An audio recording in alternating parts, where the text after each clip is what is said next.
Sa unang berada ng mga balita, isang Filipina patay sa isang missile strike na sa nagpaabot na pakikiramay ang Department of Foreign Affairs sa naulilang pamilya ng isang Filipino national na nasawi sa isang missile attack sa Haifa, Israel, gabi ng Abril 5. Kasamang namatay sa insidente ang kanyang Israeli na asawa at mga magulang ng lalaki.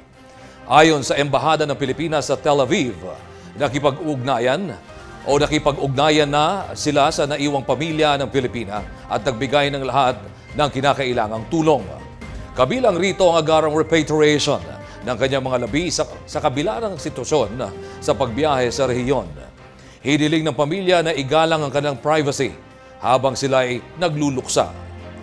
Nanawagan ng DFA o Department of Foreign Affairs sa Filipino community na ipagdasal ang nasawi at bigyang lakas ang kanyang pamilya sa panahon ng pagdadalamhati.